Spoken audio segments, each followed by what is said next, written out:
शांति। आज 1 जुलाई 2025 की बाबा की साकार मुरली है। मुरली के महावाक्य हैं, मीठे बच्चे, तुम्हारी बुद्धि में अभी सारे ज्ञान का सार है, इसलिए तुम्हें चित्रों की भी दरकार नहीं। तुम बाप को याद करो और दूसरों को कराओ। प्रश्न है, पिछाड़ी के समय तुम बच्चों की बुद्धि में कौन सा ज्ञान रहेगा? उत्तर है, उस समय बुद्धि में यही रहेगा कि अभी हम जाते हैं वापिस घर, फिर वहाँ से चक्र में आएंगे, धीरे धीरे सीढ़ी उतरेंगे, फिर बाप आएंगे चढ़ती कला में ले जाने। अभी तुम जानते हो, पहले हम सूर्यवंशी थे, फिर चंद्रवंशी बने। इसमें चित्रों की दरकार नहीं। ओम शांति। बच्चे आत्म अभिमानी होकर बैठे हो। 84 का चक्र बुद्धि में है, अर्थात अपने वैरायटी जन्मों का ज्ञान है। विराट रूप का भी चित्र है ना, इसका ज्ञान भी बच्चों में है कि कैसे हम 84 जन्म लेते हैं।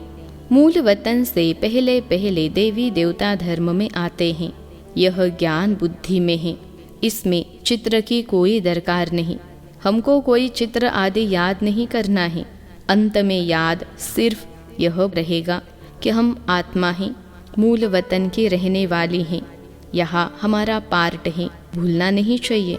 यह मनुष्य सृष्टि के चक्र की ही बातें हैं और बहुत सिंपल हैं।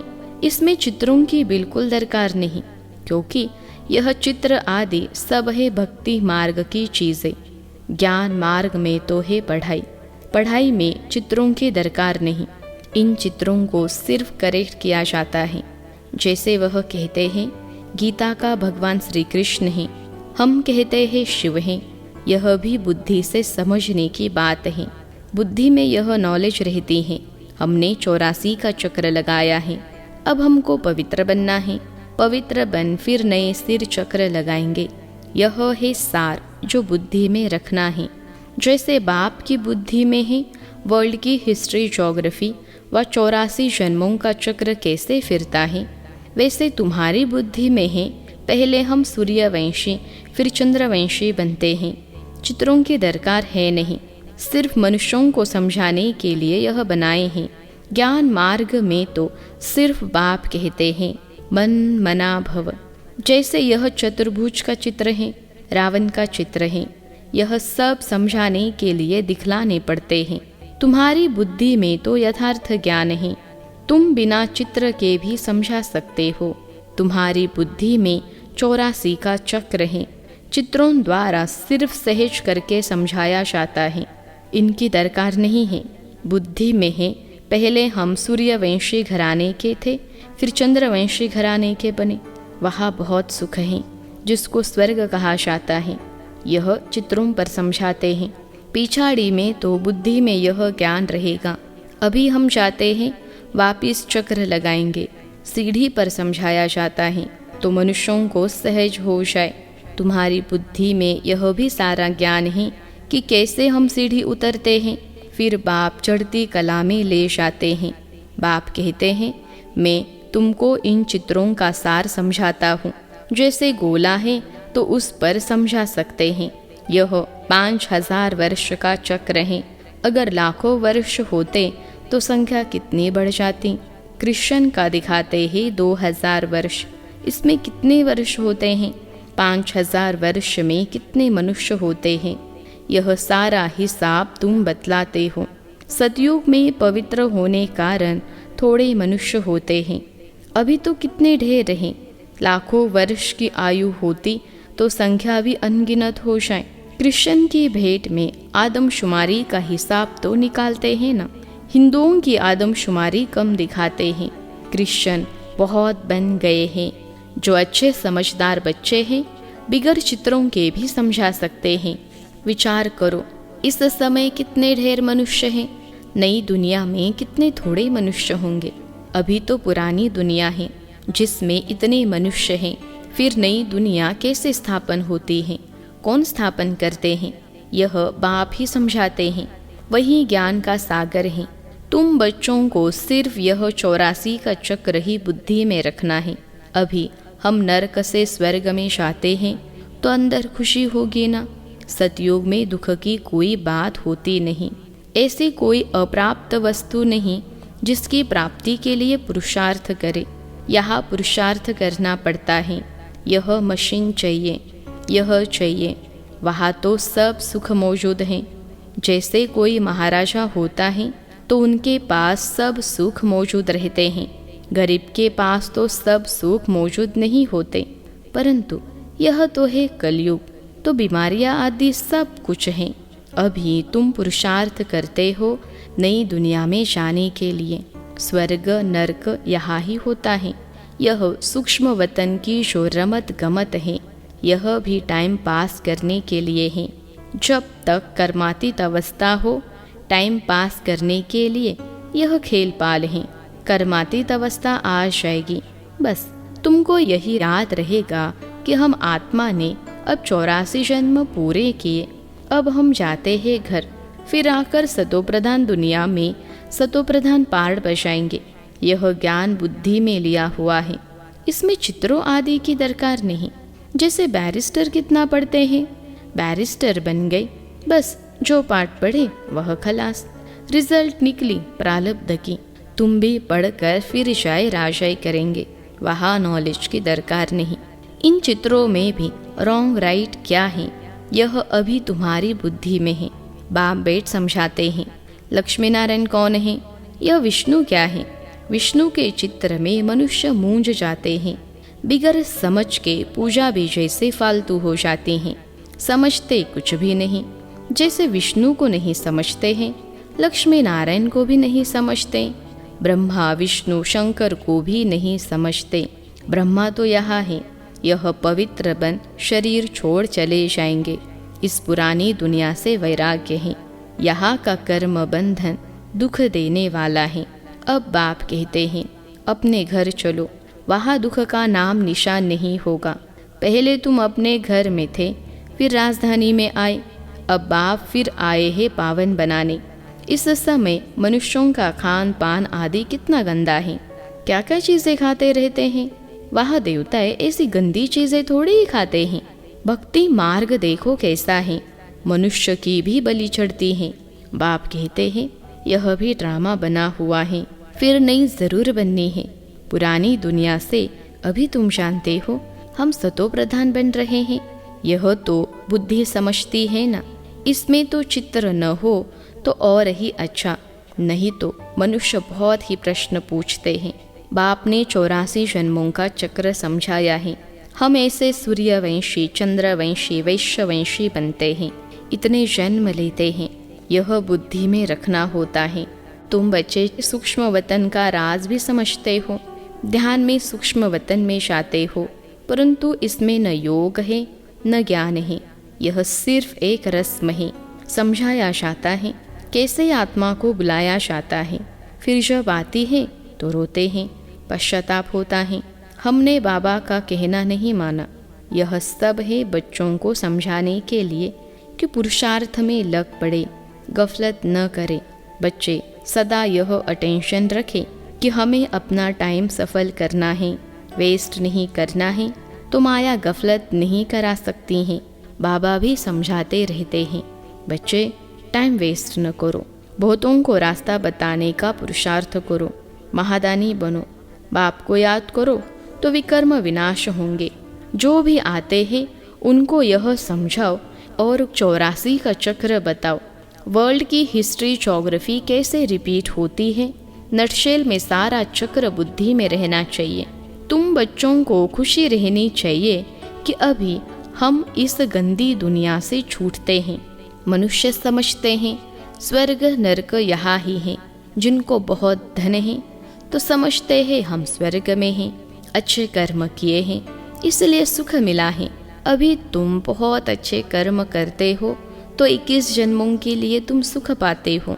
वह तो एक जन्म लिए समझते हैं कि हम स्वर्ग में हैं।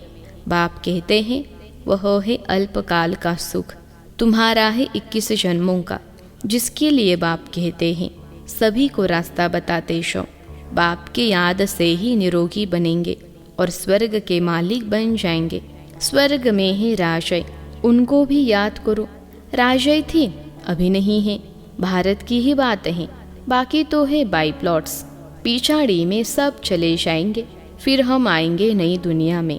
अब इस समझाने में चित्रों के दरकार थोड़े ही हैं। यह सिर्फ समझाने के लिए मूल वतन सूक्ष्म वतन दिखाते हैं, समझाया जाता है। बाकी यह तो भक्ति मार्ग वालों ने चित्र आदि बनाए हैं, तो हमको भी फिर करेक्ट कर बनाने पड़ते हैं। नहीं तो कहेंगे तुम तो नास्तिक हो, इसलिए करेक्ट कर बनाए हैं। ब्रह्मा द्वारा स्थापना, शंकर द्वारा विनाश। वास्तव में यह भी ड्रामा में नोंद है, कोई कुछ करता थोड़े ही है। साइंसदान भी अपनी बुद्धि से यह सब बनाते हैं। भल कितना भी कोई कहे कि बॉम्ब्स न बनाओ, परंतु जिनके पास ढेर हैं वह समुद्र में डाले तो फिर दूसरा कोई न बनाए। वह रखे हैं तो ज़रूर और भी बनाएंगे। अभी तुम बच्चे जानते हो, सृष्टि का विनाश तो ज़रूर होना ही है, लड़ाई भी ज़रूर लगनी है। विनाश होता है, फिर तुम अपना राज्य लेते हो। अब बाप कहते हैं, बच्चे सबका कल्याणकारी बनो। बच्चों को अपनी ऊंच तकदीर बनाने के लिए बाप श्रीमत देते हैं। मीठे बच्चे, अपना सब कुछ धनी के नाम पर सफल कर लो। किनकी दबी रहेगी धूल में, किनकी राजा खाए। धनी यानी बाप खुद कहते हैं, बच्चे इसमें खर्च करो। यह रूहानी हॉस्पिटल यूनिवर्सिटी खोलो तो बहुतों का कल्याण हो जाएगा। धनी के नाम तुम खर्चते हो, जिसका फिर 21 जन्म के लिए तुमको रिटर्न में मिलता है। यह दुनिया ही खत्म होनी है, इसलिए धनी के नाम जितना हो सके सफल करो। धनी शुबाबा है ना, भक्ति मार्ग में भी धनी के नाम करते थे। अभी तो है डायरेक्ट धनी के नाम बड़ी बड़ी यूनिवर्सिटी खोलते जाओ तो बहुतों का कल्याण हो जाएगा। 21 जन्म लिए राज्य भाग्य पालेंगे, नहीं तो यह धन दौलत आदि सब खत्म हो जाएंगे। भक्ति मार्ग में खत्म नहीं होते हैं, अभी तो खत्म होना है। तुम खर्चो, फिर तुमको ही रिटर्न मिलेगा। धनी के नाम पर सबका कल्याण करो तो 21 जन्मों का वर्षा मिलेगा। कितना अच्छा समझाते हैं। फिर जिनकी तकदीर में है वह खर्च करते रहते हैं। अपना घर बार भी संभालना है। इनका यानी बाबा का पार्ट ही ऐसा था, एकदम जोर से नशा चढ़ गया। बाबा बादशाही देते हैं, फिर गदाई क्या करेंगे। तुम सब बादशाही लेने लिए बैठे हो तो फॉलो करो ना। जानते हो इसने कैसे सब छोड़ दिया। नशा चढ़ गया, ओहो राजाई मिलती है। अल्फ को अल्लाह मिला तो बे यानी भागीदार को भी राजाई दे दी। राजाई थी, कम नहीं था। अच्छा फर्टाइल धंधा था। अब तुमको यह राजाई मिल रही है तो बहुतों का कल्याण करो। पहले भट्टी बनी, फिर कोई पककर तैयार हुए, कोई कच्चे रह गए। गवर्नमेंट नोट बनाती है, फिर ठीक नहीं बनते हैं तो गवर्नमेंट को जला देने पड़ते हैं। आगे तो चांदी के रुपए चलते थे, सोना और चांदी बहुत था। अभी तो क्या हो रहा है, कोई के राजा खा जाते, कोई के डाकू खा जाते। डाके भी देखो कितने लगते हैं। फेमन भी होगा। यह है ही रावण राज्य। राम राज्य सतयुग को कहा जाता है। बाप कहते हैं, तुमको इतना ऊंच बनाया, फिर कंगाल कैसे बने। अब तुम बच्चों को इतनी नॉलेज मिली है तो खुशी होनी चाहिए। दिन प्रतिदिन खुशी बढ़ती जाएगी। जितना यात्रा पर नज़दीक होंगे उतनी खुशी होगी। तुम जानते हो, शांति धाम सुखधाम सामने खड़ा है, वैकुंठ के झाड़ दिखाई पड़ रहे हैं। बस अब पहुँचे कि पहुँचे। अच्छा मीठे मीठे सिखलते बच्चों प्रति माता पिता बाप दादा का याद प्यार और गुड मॉर्निंग। रूहानी बाप की रूहानी बच्चों को नमस्ते।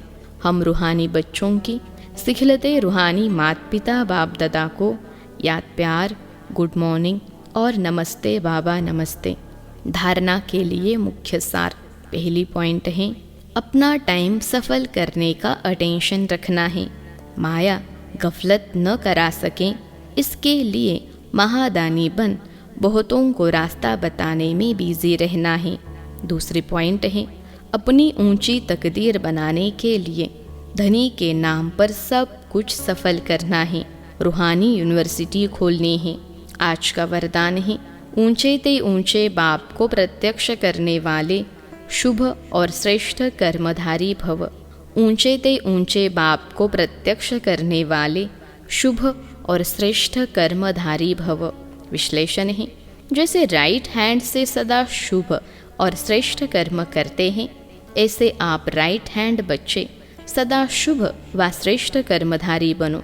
आपका हर कर्म ऊंचे ते ऊंचे बाप को प्रत्यक्ष करने वाला हो, क्योंकि कर्म ही संकल्प व बोल को प्रत्यक्ष प्रमाण के रूप में स्पष्ट करने वाला होता है। कर्म को सभी देख सकते हैं, कर्म द्वारा अनुभव कर सकते हैं। इसलिए चाहे रूहानी दृष्टि द्वारा, चाहे अपनी खुशी के रूहानियत के चेहरे द्वारा बाप को प्रत्यक्ष करो, यह भी कर्म ही है। आज का स्लोगन है, रूहानियत का अर्थ है नयनों में पवित्रता की झलक और मुख पर पवित्रता की मुस्कुराहट हो। रूहानियत का अर्थ है नयनों में पवित्रता की झलक और मुख पर पवित्रता की मुस्कुराहट हो। अव्यक्त इशारे, संकल्पों की शक्ति जमा कर श्रेष्ठ सेवा के निमित्त बनो। जैसे आजकल सूर्य की शक्ति जमा कर कई कार्य सफल करते हैं, ऐसे आप संकल्प की शक्ति जमा करो तो औरों में भी बल भर सकते हो, अनेक कार्य सफल कर सकते हो। जो हिम्मतहीन है उन्हें वाणी के साथ साथ श्रेष्ठ संकल्प की सूक्ष्म शक्ति से हिम्मतवान बनाना, यही वर्तमान समय की आवश्यकता है। अच्छा, ओम शांति।